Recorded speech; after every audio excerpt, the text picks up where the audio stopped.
ఆశ, నిరీక్షణ. నిరీక్షణ అనేది వేదాంత ధర్మాలలో ఒకటి. దీని అర్థం శాశ్వత ప్రపంచం కోసం నిరంతరం ఎదురు చూడటం. కొంతమంది ఆధునిక ప్రజలు అనుకుంటున్నట్లుగా, ఇది ఒక రకమైన పలాయనవాదం లేదా ఊహాజనిత కోరికతో కూడిన ఆలోచన కాదు, కానీ ఒక క్రైస్తవుడు చేయవలసిన పనులలో ఒకటి. ప్రస్తుత ప్రపంచాన్ని మనం ఉన్నట్లుగానే వదిలివేయాలని దీని అర్థం కాదు. మీరు చరిత్రను చదివితే ప్రస్తుత ప్రపంచ పురోగతికి ఎక్కువ చేసిన క్రైస్తవులు పరలోకం గురించి ఎక్కువగా ఆలోచించినవారే అని మీరు కనుగొంటారు. రోమన్ సామ్రాజ్యం యొక్క మతమార్పిడిలో అడుగుపెట్టిన అపొస్తలులు, మధ్య యుగాలను నిర్మించిన గొప్ప వ్యక్తులు, బానిస వ్యాపారాన్ని రద్దు చేసిన ఆంగ్ల సువార్తికులు, అందరూ భూమిపై తమ ముద్ర వేశారు, ఎందుకంటే వారి మనస్సులు స్వర్గంతో ఆక్రమించబడ్డాయి. ఇప్పటి క్రైస్తవులు ఎక్కువగా ఇతర ప్రపంచం గురించి ఆలోచించడం మానేసినందున వారు ఇందులో చాలా ప్రభావరహితంగా మారారు. స్వర్గం వైపు గురి పెడితే భూమి కూడా లభిస్తుంది. భూమిపై గురి పెడితే మీకు రెండూ లభించవు. ఇది ఒక వింత నియమంలా అనిపిస్తుంది, కాని ఇతర విషయాలలో కూడా ఇలాంటిదే కనిపిస్తుంది. ఆరోగ్యం ఒక గొప్ప వరం, కానీ మీరు ఆరోగ్యాన్ని మీ ప్రధాన, ప్రత్యక్ష వస్తువులలో ఒకటిగా చేసుకున్న క్షణం నుండి మీరు పిరికివాడిగా మారడం మరియు మీలో ఏదో లోపం ఉందని ఊహించుకోవడం ప్రారంభిస్తారు. మీరు ఇతర విషయాలు మరిన్ని కోరుకుంటేనే మీరు ఆరోగ్యాన్ని పొందే అవకాశం ఉంది. ఆహారం, ఆటలు, పని, సరదా, బయట ప్రదేశంలో తిరగటం. అదే విధంగా, నాగరికత మన ప్రధాన వస్తువుగా ఉన్నంత వరకు నాగరికతను ఎప్పటికీ రక్షించదని మేము భావిస్తున్నాము. మనం మరి ఏదైనా కోరుకోవడం నేర్చుకోవాలి. మనలో చాలా మందికి స్వర్గం కోరుకోవడం చాలా కష్టంగా ఉంటుంది. స్వర్గం అంటే మరణించిన మన స్నేహితులను మళ్లీ కలవడం తప్ప. ఈ పరిస్థితికి ఒక కారణం ఏమిటంటే మనం శిక్షణ పొందలేదు. మన మొత్తం విద్య మన మనస్సులను ఈ ప్రపంచంపై స్థిరపరుస్తుంది. మరొక కారణం ఏమిటంటే, నిజమైన కోరిక మనలో ఉన్నప్పుడు మనం దానిని గుర్తించలేము. చాలా మంది, వారు నిజంగా తమ హృదయాలను పరిశీలించడం నేర్చుకున్నట్లయితే, ఈ ప్రపంచంలో పొందలేనిది వారు కోరుకుంటున్నారని మరియు తీవ్రంగా ఆపేక్షిస్తున్నారని వారికి తెలుసు. ఈ లోకంలో అన్ని రకాల వస్తువులు మీకు సంతోషం, సంతృప్తి ఇవ్వడానికి ముందుకొస్తాయి, కానీ అవి ఎప్పుడూ తమ వాగ్దానాన్ని పూర్తిగా నిలబెట్టుకోవు.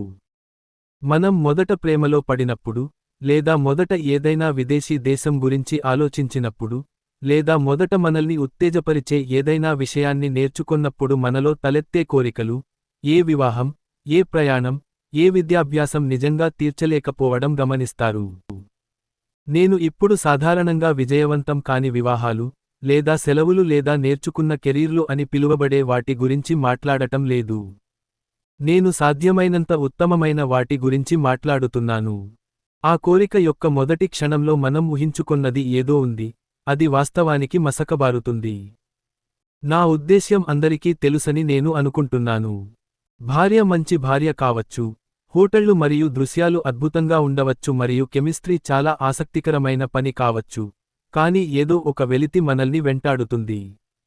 ఇప్పుడు ఈ వాస్తవాన్ని ఎదుర్కోవడానికి రెండు తప్పుడు మార్గాలు ఉన్నాయి మరియు ఒకటి సరైనది.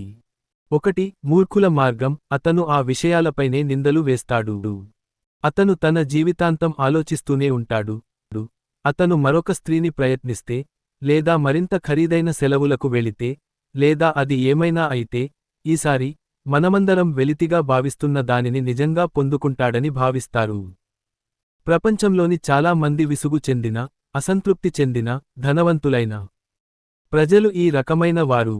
వారు తమ జీవితాంతం విడాకుల కోర్టుల ద్వారా స్త్రీ నుండి స్త్రీని మార్చుతూ, ఖండం నుండి ఖండానికి తిరుగుతూ, అభిరుచి నుండి అభిరుచికి మారుతూ గడుపుతారు. ఎల్లప్పుడూ తాజాది, తాము కోరుకొన్న విషయానికి అని భావిస్తారు. మరల కొంత కాలం గడచినాక ఎప్పటిలాగే నిరాశ చెందుతారు. 2. భ్రమపడిన, బుద్ధిమంతుడైన మనిషి మార్గం. అతను త్వరలోనే మొత్తం అందని చందమామ అని నిర్ణయించుకుంటాడు. అవును, ఒకరు చిన్నప్పుడు అలానే భావిస్తారు. కానీ మీరు నా వయస్సుకు వచ్చేసరికి మీరు ఇంద్రధనస్సు చివరను వెంబడించడం మానేస్తారు అని అతను అంటాడు. అందుకే అతను స్థిమితపడి, ఎక్కువ ఆశించకూడదని నేర్చుకుంటాడు మరియు చంద్రుని కోసం ఏడవడానికి కారణమైన తన భావాల్ని అణచివేస్తాడు. ఇది మొదటిదానికంటే చాలా మంచి మార్గం, మరియు మనిషిని చాలా సంతోషంగా మరియు సమాజానికి తక్కువ ఇబ్బందికరంగా చేస్తుంది. ఇది అతన్ని ఒక వయస్సుకి మించి ప్రవర్తించే వారిలా వేషధారిగా చేస్తుంది. కాని మొత్తం మీద అతను చాలా హాయిగా తిరుగుతాడు. మనిషి శాశ్వతంగా నిత్యం జీవించకపోతే మనం తీసుకోగల ఉత్తమ మార్గం అది. కాని నిజంగా ఇంద్రధనస్సు చివరను ఎవరైనా చేరుకోగలము. అనంతమైన ఆనందం నిజంగా ఉండి మనకోసం వేచి ఉందనుకొందాం. చాలా ఆలస్యంగా మరణించిన తర్వాత ఒక క్షణం తర్వాత మన సాధారణ జ్ఞానం ద్వారా దానిని ఆస్వాదించే సామర్థ్యాన్ని మనలోనే అంచివేసుకున్నామని తెలుసుకోవడం జాలిగా ఉంటుంది. 3. క్రైస్తవ మార్గం. క్రైస్తవుడు ఇలా అంటాడు: కోరికల సంతృప్తి పరిచేది ఉంటే తప్ప జీవులు కోరికలతో పుట్టవు. ఒక శిశువు ఆకలిని అనుభవిస్తుంది అంటే ఆహారం ఉందని, బాతు పిల్ల ఈత కొట్టాలనుకుంటోంది అంటే నీరు లాంటిది ఉందని అర్థం. పురుషులు లైంగిక కోరికను అనుభవిస్తారు అంటే సెక్స్ లాంటిది ఉందని అర్థం. ఏ అనుభవం ద్వారా కూడా ఈ ప్రపంచంలో తీర్చబడలేని కోరికను నాలో కనుగొంటే నేను వేరే ప్రపంచం కోసం సృష్టించబడ్డాననేది అత్యంత సంభావ్య వివరణ. నా భూసంబంధమైన ఆనందాలు ఏవీ దానిని తీర్చకపోతే అది విశ్వం మోసపూరితం అని నిరూపించదు. బహుశా భూసంబంధమైన ఆనందాలు దానిని తీర్చడానికి ఎప్పుడూ ఉద్దేశించబడలేదు, కానీ దానిని ప్రేరేపించడానికి, నిజమైన ఆ విషయానికి ఉందని సూచించడానికి మాత్రమే ఉన్నాయి. అలా అయితే, ఒకవైపు ఈ భూసంబంధమైన ఆశీర్వాదాలను ఎప్పుడూ తృణీకరించకుండా లేదా కృతజ్ఞత రాహిత్యంగా లేకుండా నేను జాగ్రత్త వహించాలి, మరోవైపు అవి ఆ వాస్తవ విషయానికి యొక్క ఒక రకమైన కాపీ లేదా ప్రతిధ్వని లేదా ఎండమావిగా ఉన్న వాటిగా వాటిని ఎప్పుడూ తప్పుగా భావించకూడదు. మరణం తర్వాత మాత్రమే నాకు కనిపించే నా నిజమైన దేశం కోసం కోరికను నాలో నేను సజీవంగా ఉంచుకోవాలి. నేను దానిని ఎప్పుడూ మసకబారనివ్వకూడదు లేదా పక్కన పెట్టకూడదు. ఆ ఇతర వాస్తవ ప్రదేశం వైపు వెళ్లడం మరియు ఇతరులు కూడా అదే విధంగా చేయడానికి సహాయం చేయడం నేను జీవిత ప్రధాన వస్తువుగా చేసుకోవాలి. స్వర్గం, పరలోకం అనే క్రైస్తవ నిరీక్షణను హాస్యాస్పదంగా మార్చడానికి ప్రయత్నించే మోసగాళ్ల గురించి ఆందోళన చెందాల్సిన అవసరం లేదు. పెద్దల కోసం వ్రాసిన పుస్తకాలను వారు అర్థం చేసుకోలేకపోతే వారు వాటి గురించి మాట్లాడకూడదు. లేఖనాధారిత చిత్రాలన్నీ, వీణలు, కిరీటాలు, బంగారం మొదలైనవి వాస్తవానికి వర్ణించలేని వాటిని వ్యక్తీకరించడానికి కేవలం ప్రతీకాత్మక ప్రయత్నం.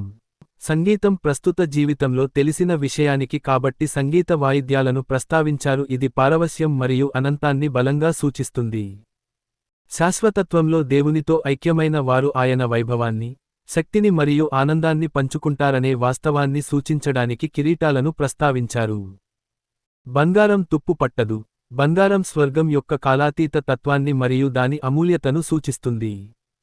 అయితే ఈ చిహ్నాలను అక్షరాలా తీసుకునే వ్యక్తులు క్రీస్తు పావురాలలా నిష్కపటంగా ఉండాలని చెప్పినప్పుడు మనం గుడ్లు పెట్టాలని ఆయన ఉద్దేశించాడని అనుకోవచ్చు.